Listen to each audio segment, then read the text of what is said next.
Hello everyone, मैं आज फिर आपके पास क्लास 12 बासवन दत्ता का चैप्टर अकाउंटिंग फॉर डिवेंचर का आज मैं देने जा रही हूँ इंटरेस्ट ऑन डिवेंचर। मेरा बुक का ना ओल्ड एडिशन है, जिसकी वजह से मेरा सम नंबर पेज नंबर चेंज है। मेरे बुक में 274 है और सम में आज देने जा रही हूँ 81 नंबर, जिसका है आपका ईस्ट वेस्ट लिमिटेड। ठीक है, इंटरेस्ट ऑन डिवेंचर का मुझे कमेंट आया था कि इंटरेस्ट ऑन डिवेंचर का देने की, तो मैं अभी डिवेंचर में ढुकी हूँ तो मैं उसका भी दे दूँगी। ऐसे तो मैंने बहुत सारे वीडियोस अपलोड कर चुके हैं, लेकिन अभी जो मैं जिस चैप्टर में जा रही हूँ उस चैप्टर का कम से कम कुछ सम्स देने के बाद मैं फिर दूसरे चैप्टर में जा रही हूँ। और हाँ, आप लोगों को अब कुछ दिनों में मैं सारे एक एक चैप्टर का कॉन्सेप्ट फिर से देने वाली हूँ, क्योंकि सभी ने मुझे कमेंट किया कि कॉन्सेप्ट को लेके, जबकि मैंने हर चैप्टर के पार्ट 1 में कॉन्सेप्ट अच्छे से समझाया है, फिर भी मुझे कमेंट आ रहा है। तो मैं अब स्टेप बाय मतलब एक एक वीडियो में कॉन्सेप्ट का बनाऊंगी, और ऐसा बनाऊंगी वीडियो जिससे कि आपका सारा ही प्रॉब्लम सॉल्व हो जाए। और तो उससे जो नॉर्मल स्टूडेंट्स हैं, जो ज़्यादा मार्क्स कवर करने वाले जो स्टूडेंट्स सब हैं, उससे इसको बहुत ही हेल्प मिलेगा। और लास्ट टाइम में जब एग्ज़ाम आपके सिलेक्शन स्टार्ट होंगे तो आप मुझे कमेंट करिएगा, तो उस मंथ के कुछ ही दिन पहले मैं एक ट्रिक आपको बताऊंगी, जिसके वजह से आप सारे चैप्टर से कुछ ना कुछ कवर कर पाइएगा। मार्क्स जो एकदम नहीं पढ़ पाए हैं किसी रीज़न से, कोई अकाउंट्स एकदम टच नहीं कर पाया, तो उसका भी मैं एक वीडियो अपलोड करूँगी। तो बस सिलेक्शन का क्या डेट है आप लोग का, अक्टूबर या नवंबर, उसके कुछ दिन ही पहले दूंगी। अगर मैं पहले ही दे दूंगी अभी ये, तो आप लोग कुछ नहीं करिएगा, मुझे पता है। तो इसी वजह से उस टाइम में मैं दूंगी, और अभी मैं हर एक चैप्टर का कॉन्सेप्ट भी देने वाली हूँ। तो चलिए, आज जो मैं दे रही हूँ आपको अकाउंटिंग फॉर डिवेंचर चैप्टर 9 है, उसका इंटरेस्ट ऑन डिवेंचर का मैं 81 देने जा रही हूँ, ईस्ट वेस्ट लिमिटेड। आप नाम से अपना मैच करिए, और जो भी मुझे कमेंट करते हैं तो नंबर नहीं करिए, आप नेम 1 फर्स्ट लाइन शो करिए, जिससे कि मुझे आसानी हो ढूंढने में, क्योंकि मेरा बुक एडिशनल ओल्ड है। और एक बात बोलूँगी, अभी के लिए फ़िलहाल तो मैं बोलूँगी, हर एक वीडियो जो भी आप चैप्टर करना चाहते हैं उसका मेरा पार्ट 1 वीडियो मेरा मेंशन रहता है, पार्ट 1 पार्ट 2 ऐसे करके। आप प्लीज़ सबका पार्ट 1 वीडियो देख के समझ के कॉन्सेप्ट क्लियर करके आप सम कीजिए, तो आपको पूरा ही क्लियर मिलेगा, और तब आपको समझ में आएगा सब कुछ। तो चलिए हम लोग करते हैं। और डिवेंचर करने से पहले, इस चैप्टर में ढूंढने से पहले, प्लीज़ शेयर इक्विटी जो आपका ये है अकाउंटिंग फॉर शेयर कैपिटल, उसको आप क्लियर कर लीजिए, क्योंकि वो अगर नहीं आएगा तो डिवेंचर भी आपको नहीं आएगा। पूरा हूबहू वही चैप्टर है, खाली नाम चेंज है, और रिडेम्पशन रिडीमेबल जब करिएगा वो थोड़ा चेंज है, लेकिन हूबहू यही है। इसलिए accounting for share capital chapter करके कंप्लीट करके तब इस चैप्टर को करिएगा। तो चलिए हम लोग सब में चलते हैं। देखिए, east West limited issue 4000 8% debenture of 100 rupees each है आपका। ईच है डिस्काउंट ऑफ 5% है ऑन 1 जनवरी 2016। आपका डेट ये चेंज होगा। इंटरेस्ट वॉज पेबल किया गया हाफ ईयरली बेसिस के ऊपर, उसके 13 जून को, एंड फिर उसके बाद 31 दिसंबर को। Each year subject to tax deducted है TDS एट 10%। ठीक है, टैक्स भी आपको करना पड़ेगा, और ये आपको 2 मंथ का निकालना पड़ेगा इंटरेस्ट के हिसाब से। तो चलिए हम लोग निकालते हैं। ऐसा सब मैंने पहले भी अपलोड किया है, और उसका कॉन्सेप्ट भी मैंने समझाया है, लेकिन फिर भी चलिए आज हम लोग फिर से करते हैं। सम 81 है मेरे यहाँ पे, आप 81 लिख लीजिएगा, 81 नंबर सम से। In the books of East West Limited date जब पर्टिकुलर्स रेजे फॉर डेबिट क्रेडिट रुपीज़ करके लिखिएगा। देखिए, इसमें डेट बहुत ही मायने रखता है। 1 जनवरी 2016 है, तो जिस बुक से मैं ये बुक सम सॉल्व करवा रही थी स्टूडेंट्स को, तो उसमें 2019 था, और उसका 92 नंबर सम था। देख रहे, चेंज है, ईयर भी चेंज है और नंबर भी चेंज है। तो आप जो जिसका जो ईयर रहेगा, यहाँ 16 है जैसे इस बुक में, तो आप 16 दे दीजिएगा, 1 जनवरी 2016। ऐसे भी दे सकते हैं और ऐसे भी लिख सकते हैं, 1 जनवरी 2016। ठीक है, तो पहला जर्नल तो आपको पता है, bank account debit to debenture application, जैसे अकाउंटिंग फॉर शेयर कैपिटल में होता है। फर्स्ट जर्नल सेम ही है, खाली नाम चेंज हो गया यहाँ पे। ठीक है, यहाँ पे आप लिखते थे इक्विटी शेयर कैपिटल, वहाँ इक्विटी शेयर एप्लीकेशन, यहाँ पे लिखिएगा डिवेंचर एप्लीकेशन। ठीक है, अब यहाँ देखिए शेयर्स कितने, 4000 हैं। अब इसमें डिस्काउंट है, तो 5% 100 का। अब ये बोलेगा कि 5% कितने हो गए, 100 का 5% 5 ही होगा। 100 इंटू 5% निकाली तो 5 ही ना होगा, 100 कट किया तो 5 बच गया, तो 5 जो रुपीज़ है, डिस्काउंट हमेशा डिस्काउंट मतलब लेस होगा, तो इस 100 रुपीज़ से 5 रुपया लेस कर दीजिए तो आपको कितना मिल गया 95। तो यही है 95 यहाँ पर, ठीक है। कैसे 5%, देखिए 5 रुपीज़ इन 5 इंटू 500 करिए तो आपको क्या हो जाएगा 5% का आपका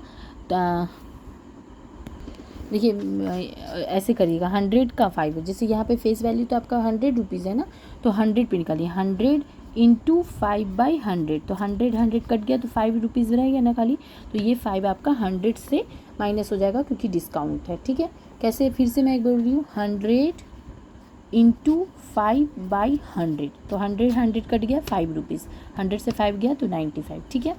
अब इन दोनों को मल्टीप्लाई कीजिए, 3,80,000 आपका दोनों साइड में हो गया। अब दूसरा जर्नल सेम डेट पे होगा, डिवेंचर एप्लीकेशन जैसे वहाँ पे करते थे इक्विटी शेयर एप्लीकेशन, डिस्काउंट हमेशा आपको पता है डेबिट होता है, प्रीमियम क्रेडिट होता है, तो discount on debenture account debit to equity share capital लिखते थे हम लोग उस चैप्टर में, इक्विटी शेयर मतलब अकाउंटिंग फॉर शेयर कैपिटल में, लेकिन ये डिवेंचर है इसीलिए डिवेंचर लिखिएगा और नाम परसेंट के हिसाब से, ये इसका नेम है 8% डिवेंचर, ठीक है। देखिए 8% डिवेंचर है यहाँ पे लिखा हुआ, तो वो आप लिख लीजिएगा, ठीक है, इसके बदले में। तो क्या हो जाएगा जनरल डिवेंचर एप्लीकेशन। हाँ, नरेशन देना बहुत कंपलसरी है, मेरा किसी भी एक वीडियो में देख लीजिएगा, आपका नरेशन एकदम सेम है सबका ही, कुछ चेंज नहीं है। जैसे वहाँ देते थे उस चैप्टर में, बार बार मैं जो उस चैप्टर बोल रही हूँ उसका मतलब है आपका accounting for share capital chapter, वैसे ही सेम यहाँ पे, खाली नाम चेंज होता है नेम्स, ठीक है। तो ये 4,000 शेयर तो आपको दिया ही था 95 करके, ये एप्लीकेशन में 3,80,000 हुआ। डिस्काउंट आपका 5 रुपया मैं अभी बोली थी, 100 इंटू 5/100 करिएगा तो 105 रुपीज़ से डिस्काउंट है, यहाँ 5 है जो, तो आपका कितना हो गया 4,000 को 5 किए तो 20,000 हो गया। यहाँ टोटल हो गया 4,000 का हिंदू 100 रुपये, क्यों 100 यहाँ पे फेस वैल्यू फिर है और तोड़ के ऊपर में डेबिट में दिखा दिए तो 100 हो गया, ये 4,000 का 100 40,000, इन दोनों को ऐड करिएगा 40,000 नहीं सॉरी 4 लाख, ठीक है। ये हो गया दोनों ऐड करके भी, और यहाँ से भी सोन कर दीजिए, ठीक है। तो चलिए जनवरी का डेट ख़त्म हो गया, अब बोल रहा है यहाँ पे जून में और दिसंबर में। जून में आपका बोल रहा है कि इंटरेस्ट आ गया है, देखिए बस payable on heavy basis either is on the 13 जून, मतलब इंटरेस्ट का स्टोरी आ गया। तो इंटरेस्ट की स्टोरी में याद रखिएगा लास्ट डेट होता है, तो जून बोला है तो 30 तारीख लास्ट जून है, ठीक है। 30 जून होता है ना, 31 जून तो नहीं होता है, 30 जून 2019 जो ईयर वहाँ बुक में रहेगा वही ईयर यहाँ पे यहाँ दे दीजिएगा। इंटरेस्ट ऑन डिवेंचर, क्योंकि वहाँ इंटरेस्ट बोला है हाफ ईयरली, तो इंटरेस्ट आपको मेंशन करना पड़ेगा, उसका जर्नल याद रखिएगा। Interest on debenture account debit to debenture holder, ठीक है। टू TDS पेबल, TDS क्यों, क्योंकि देखिए उसी में आपको TDS भी बोल दिया है, टैक्स भी, इसीलिए TDS पेबल लिखे, फुल फॉर्म भी आप शॉर्ट फॉर्म जो आपको ईजी लगे, ठीक है। ये हो गया। अब आपको देखिए इंटरेस्ट ऑन डिवेंचर आपका कैसे आया, देखिए मैं यहाँ पे आपको मेंशन कर देती हूँ ये 95 कैसे आया। देखिए सबसे पहले तो आपका 100 रुपीज़ फेस वैल्यू रुपीज़ आपका 100 था यहाँ पे, तो 100 का 5% आपको बोला है डिस्काउंट, तो ये 100 कटा, ये 5 रुपये, तो 100 रुपीज़ जो फेस वैल्यू है उस पर से माइनस कीजिएगा तो ये 95 आपको मिल गया, ठीक है। यहाँ मैंने दिखा दिया, देखिए 5% आपका डिस्काउंट बोला है ये, और 100 रुपीज़ ये फेस वैल्यू मैंने इसी को बोला है, तो 100 से 5% किए मैंने, तो 100 कटा 5 ये रहा, 100 से 5 डिस्काउंट हमेशा माइनस होता है, प्रीमियम हमेशा ऐड होता है, तो 100 से माइनस की तो 95 ये रहा आपका 95, यहाँ भी 95 आया, ठीक है। और ये 5 रुपया ये वाला डिस्काउंट का जो 5 रुपया ये रहा 5 रुपया, ठीक है। और ये दोनों तो पता ही आपको 100 टोटल, क्योंकि बुक में दिया ही था, ठीक है। अब आ जाइए इसमें आप कैसे सॉल्व करो, देखिए ध्यान से देखिएगा ये कैसे करिएगा। अब इंटरेस्ट कैसे निकालना है आपको, मैं यहाँ निकाल रही हूँ। सबसे पहले तो आपका शेयर कितना था बुक में 4,000 है ना, तो आप 4,000 यहाँ लिखिए, ठीक है। उसके बाद आपको बोल रहा है 8% है, देखिए डिवेंचर यही होता है इंटरेस्ट, जो उसका नाम होता है ना, जो मैंने कहा वही होता है इंटरेस्ट, तो 8/100, ठीक है। फेस वैल्यू आपका कितना रुपीज़ है 100 है, ठीक है, तो वो भी 100 ले लीजिए, ठीक है। अब उसके बाद आप लीजिएगा, देखिए यहाँ पे क्या बोला है 13 जून एंड 30 तक, तो कितने का फ़र्क होता है यहाँ पे 6 महीने का, हाफ ईयरली बोला भी है ना, हाफ ईयरली मतलब ही 6 महीना, तो 6/12, ठीक है। देख रहे हैं समझ में आ रहा है ना, 4,000 8/100 इंटू 100 फेस वैल्यू जो है, और ये बुक में आपको दिया हुआ है डिवेंचर के नाम पे 8% जो यहाँ पे आपने लिखा था वही नाम है, यही इंटरेस्ट होता है, इंटू 6/12, 6/12 क्यों हाफ वैल्यू 6 महीने का, यहाँ पे देख लीजिए काउंटिंग भी आप कर लीजिएगा, जून से दिसंबर, जुलाई अगस्त सितंबर अक्टूबर नवंबर दिसंबर 6 महीने का, ठीक है, इसीलिए हाफ वैल्यू बोला। अब इसको कैलकुलेशन कीजिए आप,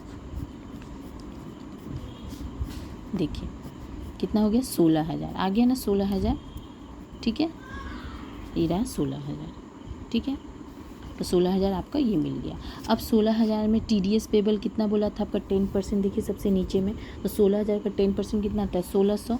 तो आप देखिए मैंने यहाँ पे ये कर दिया है पेबल, ये देखिए TDS पेबल में आप कितना लिखिएगा 1,600, ये रहा 1,600, क्योंकि 16,000 का 10% कितना होता है 1,600, 1,600 हो गया। अब इस 16,000 में 1,600 अगर आपको TDS पेबल हो गया तो बचा कितना, माइनस कर लीजिए, 16,000 में 1,600 माइनस कीजिएगा तो 14,400 आपका होल्डर में आ जाएगा, रिमेनिंग अमाउंट मतलब, ठीक है, बैलेंसिंग फिगर 14,400 आपका होल्डर में आ गया, ठीक है। सेम इसी जर्नल को आप ये कर दीजिए 30 जून में ही, सेम डेट, ठीक है। यही TDS यहाँ पे क्रेडिट था, यहाँ डेबिट हो जाएगा, TDS पेबल अकाउंट डेबिट, यहाँ पे जो क्रेडिट था सब डेबिट, देखिए उलट जाएगा। फिर डिबेंचर होल्डर अकाउंट डेबिट यहाँ पे, और यहाँ इंटरेस्ट फिर से मत लिखिएगा, टू बैंक लीजिएगा क्योंकि बैंक में पेमेंट हो जाता है। और सेम अमाउंट देखिए 1,600 आपका यहाँ पे TDS पेबल था, ये 1,600, 14,400 फोल्डर था, ये भी आया, और ये दोनों ऐड करके 16,000 जो आपने यहाँ पे इंटरेस्ट में लिखा था वही आपका यहाँ पे बैंक में लिखा जाएगा, हो गया। सेम जून का ऐसे ही होगा, पूरा जीरोक्स आपका दिसंबर महीना में भी होगा, सेम करना है, क्योंकि देखिए जून का आपने कंप्लीट क्या बोला है, एंड दिसंबर में भी वैसे ही करना है आपको। तो बस 31 दिसंबर जो भी ईयर है आपके बुक में वो लिखिएगा यहाँ पे। सेम देखिए interest on debenture account debit, मैंने यहाँ भी interest on debenture account debit, 2 debenture holder, 2 TDS payable, same जून के महीना की तरह किए, और अमाउंट भी सेम 16,000 सेम, कुछ नहीं चेंज है, जीरोक्स पूरा। अब फिर इसी को ऐसे उल्टा, जैसे मैंने यहाँ पे उल्टाया, सेम इसी को उल्टा कर दीजिए, TDS payable account debit, debenture holder account debit, कुछ नहीं है, बस आपको 2 महीना का दिखाना है इंटरेस्ट, तो दोनों महीना सेम हो गया, कुछ चेंज नहीं हुआ, बस ये हो गया। ये 2 जर्नल ही सेम जर्नल इसमें आ गया, जून महीना में भी दिखाया, दिसंबर महीना में, क्योंकि बुक में आपको बोला है दोनों महीना का आपको दिखाना है, ठीक है। यहाँ भी देखिए 16,000, यहाँ भी 16,000, कुछ चेंज नहीं हुआ। सबसे लास्ट में जब देखिए 2 जर्नल मैंने दिखाया जनवरी का, 2 जर्नल मैंने दिखाया जून महीने का, 2 जर्नल मैंने दिखाया दिसंबर का, तो जिसमें आपको बोला था कि आपको इंटरेस्ट दिखाना है तो वो आपको जून में और दिसंबर में बोला था, इसीलिए मैंने उसमें दिखाया। अब आ जाइए लास्ट जर्नल एक होता है जो एकदम एंड डेट होता है 31 दिसंबर 2000 जो यही वाला, उसमें आपको जर्नल दिखाना है profit and loss account debit to interest on debenture. इसमें आपको क्या दिखाना है, जितना भी टोटल इंटरेस्ट है, देखिए टोटल इंटरेस्ट ऐड कर लीजिए। पहला इंटरेस्ट आपका कितना था 16,000, देखिए टोटल शुरू से देखिए ये इंटरेस्ट है 16,000 इसका, ठीक है, ये नहीं क्योंकि यहाँ तो आपने बैंक लिखा है इंटरेस्ट ऑन। अब ये दूसरा मतलब आपका जून महीने का 16,000 और दिसंबर महीने का 16,000, ये 16,000 कितना हो गया 32,000, बस यही 32,000 आप दिखा दीजिए बस लास्ट जर्नल में। Profit and loss account debit to interest on debenture 32,000 कैसे दिखाइएगा, पहला जून का 16,000 और दूसरे दिसंबर महीना का 16,000 ऐड करिएगा तो 32,000, बस यही है आपका जर्नल, ठीक है। अगर मेरा आपको वीडियो पसंद है तो प्लीज़ लाइक कीजिए, शेयर कीजिए एंड सब्सक्राइब कीजिए, और एक बार जिसको भी ऑनलाइन या ऑफलाइन ट्यूशन चाहिए प्लीज़ कमेंट करिए। Thank you so much.